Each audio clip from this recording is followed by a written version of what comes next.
ఈ వీడియో దయచేసి గమనించండి. ఈ వీడియో క్రైస్తవులకు మాత్రమే. క్రైస్తవుడు అంటే నా దృష్టిలో ఒక మతస్థుడో, ఒక కులపరమైన వ్యక్తో, లేకపోతే నా దృష్టిలో అది కాదు. ఇది నా దృష్టిలో మాత్రమే. నా దృష్టిలో క్రైస్తవుడు అనగా పవన్ కళ్యాణ్ ఫాలోవర్స్ అందరూ పవన్ కళ్యాణ్ మా హీరో అంటారు. నా దృష్టిలో నేను జీసస్ ఫాలోవర్ని. నా దృష్టిలో దేవుడు జీసస్. దానికి కారణాలు ఇవన్నీ కావాలంటే పర్సనల్గా కామెంట్ రూపంలో నాకు చెప్పొచ్చు. మనం మాట్లాడుకోవచ్చు. అంతేగాని బూతులు తిడుతూ, అల్లయ్య తిడుతూ, ఈ తిడుతూ మీరు కామెంట్లు పెట్టినా వేస్ట్. అది మీకు ఉపయోగం ఉండదు, నాకు ఉపయోగం ఉండదు. మీకు నచ్చకపోతే ముందే చెప్పాను, వీడియో క్రైస్తవులకు మాత్రమే. దయచేసి వీడియో స్కిప్ చేసేవచ్చు. ఓకే, వీడియోలోకి వస్తే, ఒక క్రైస్తవుడు తప్పుడు రాళ్ళు, తప్పుడు సంచి కలిగి ఉండి నేను మంచివాడినే, నేను పరిశుద్ధుడినే, నేను క్రైస్తవుడినే అని చెప్పుకోవడం కూడా పరమ చండాలం. తప్పుడు రాళ్ళు, తప్పుడు సంచి అంటే సంచి ఇప్పుడు కన్నం పడిన సంచి పట్టుకునే దానిలో ఎన్ని వేసినా వృధాయే, ఎన్ని రాళ్ళు వేసినా వృధాయే. నా దృష్టిలో ఆ సంచి మన హృదయం, మన ఆత్మ. మనిషి ప్రాణము, ఆత్మ, శరీరము 3 కలిగి ఉన్నాడు. మొక్కల్లోని మిగిలిన అన్నిటిలో ఉన్నది జీవము. సరే, ఈ టాపిక్ మనం మాట్లాడుకుందాం. ఒక క్రైస్తవుడు తన దగ్గర, తన చేతిలో తప్పుడు సంచి, తప్పుడు రాళ్ళు పెట్టుకొని నేను క్రైస్తవుడిని, నేను పరిశుద్ధుడిని, నేను మంచోడిని, నేను పవిత్రుడిని, నేను పవిత్రురాలని అని అనుకోవడం ఎంతవరకు కరెక్ట్? ఇప్పుడు నేను అడుగుతున్నది ఏంటంటే, నీ దగ్గర తప్పుడు రాళ్ళు, తప్పుడు సంచి ఉండి నువ్వు పరిశుద్ధుడు అని ఎలాగనుకుంటావు? నువ్వు పవిత్రుడు అని ఎలాగనుకుంటావు? అయితే అసలు నువ్వు పరిశుద్ధుడివా, లేకపోతే నువ్వు పవిత్రుడివా, అసలు నువ్వు మంచివాడవా, చెడ్డవాడవా? ఈ 3 గుణాలు కనుక నీలో ఉంటే నువ్వు అపరిశుద్ధుడివే, అపవిత్రుడివే, నువ్వు మంచివాడు కానట్టే. ఈ 3 గుణాలు నీలో ఉంటే, ఈ 3 గుణాలతోటి ఈ మూడు రాళ్ళు సంచిలో వేసుకొని చర్చికి వెళ్తున్నావేమో. ఈ 3 రాళ్ళు నీ సంచిలో పెట్టుకొని, అంటే నీ హృదయంలో పెట్టుకొని నువ్వు అందరి మధ్యలో పెద్ద భక్తిపరుడిగా చాలామంది అవుతున్నావేమో, అందరి మధ్యలో మంచివాడిగా చాలామంది అవుతున్నావేమో. ఈ 3 ఉంటే నువ్వు వేస్ట్. ఈ 3 కనుక నీ చేతిలో ఉంటే నువ్వు చర్చికి వెళ్ళినా వేస్ట్. ఒకవేళ నువ్వు నాయకుడిగా నిలబడినా వేస్ట్. అందరిలో మంచివాడిగా చాలామంది అవుతూ నీతి కబుర్లు చెప్తూ ఉన్నా పరమ వేస్ట్, శుద్ధ వేస్ట్. నీ టైం వేస్ట్, నీ జీవితం వేస్ట్. ఈ 3 విషయాలు, 3 రాళ్ళు ఏంటో మాట్లాడుకుందాం.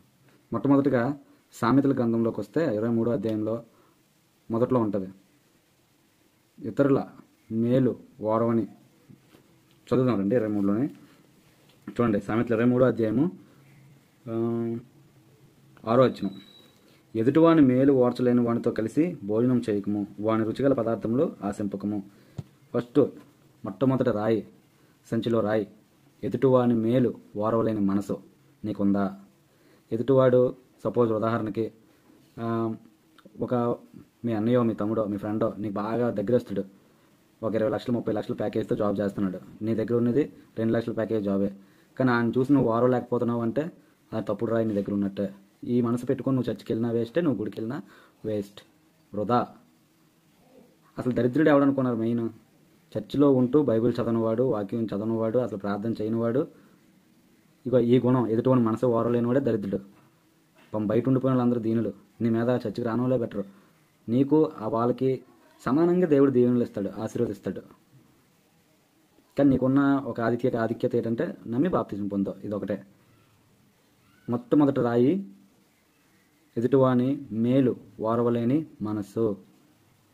ఒకవేళ ఇప్పటికీ నువ్వు ఆ మనసు కలిగి ఉన్నావేమో, నీకు నువ్వు టెస్ట్ చేసుకో, నీకు నువ్వు జ్ఞాపకం చేసుకో. నేటి సమాజంలో అన్నదమ్ముల మధ్యనే ఒక అన్నదమ్ముడికి కూతురు మంచి పెళ్లి సంబంధం వచ్చి, అదే సందర్భంలో ఇంకొక అన్నదమ్ముడు కూడా ఎక్కువ మంచి హోదా, తమ్ముడికి వచ్చిన పెళ్లి సంబంధం కంటను అన్నదమ్ముడు పెద్దోడికి వచ్చిన పెళ్లి సంబంధం ఎక్కువ వస్తే ఇక్కడే ఈర్ష్య. ఒకవేళ తమ్ముడి కంటే అన్నయ్య సెట్ అయినా, అన్నయ్య కంటే తమ్ముడిని సెట్ అయినా, అన్నయ్య మేలు పొందితే మేలు ఓరవలేము. నాకు తెలిసి ఈ రోజుల్లో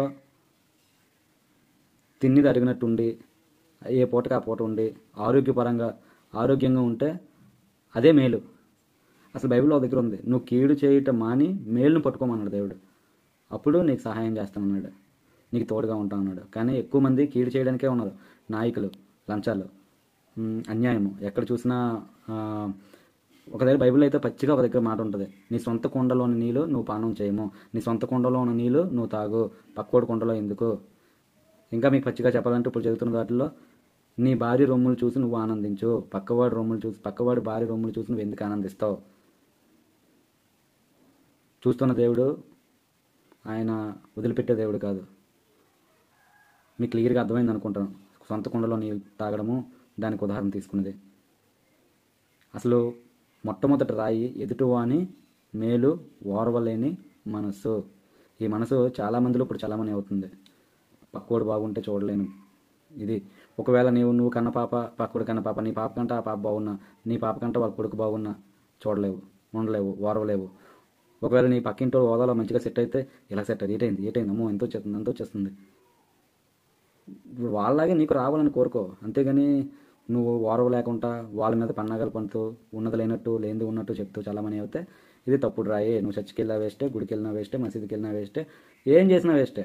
పెద్ద భక్తిపరుడుగా చాలామంది అయిపోతూ అందరికీ నీ భక్తి భావాలు నువ్వు ఇదిస్తూ నువ్వు ఏదైతే ఆచరిస్తున్నావో దాన్ని గుర్తుగా ఇంటి మీద జెండాలు పెట్టి, ఇంటి మీద సిలువు గుర్తులేసి ఎవరికి భక్తి కనపరచడానికి. ఈ మొదటి కోణం ఎదుటివాడిని ఓర్వలేని మనసు నీకు ఉండి నువ్వు జెండాలు ఎట్టినా, నువ్వు ఒకవేళ నీ మతపరమైన నేను పెద్ద పునాదివాడిని, నాకున్న భక్తి ఇంకెవరికి లేదు, నేను హిందువుడిని, నీ దేశభక్తుడిని, నేను పలానా భక్తుడిని ఈయన చెప్పుకున్నా వేస్టే, ఫోటో పెట్టుకున్నా వేస్టే. ఎదుటివాని మేలు ఓర్వలేని మనసు నీకుంటే నువ్వు చర్చికి వెళ్ళినా వేస్ట్. మొదటి పాయింట్. తప్పుడు రాళ్ళు, తప్పుడు సంచి కలిగి ఉండి నువ్వు పరిశుద్ధుడివి, మంచోడివి, పరిశుద్ధుడివి ఎలాగవుతావు? ఎదుటివాడు మేలు ఓర్వలేను. రెండోదిగా సోమరితనం. బైబిల్లో ఒక మాట ఉంటుంది, సోమలి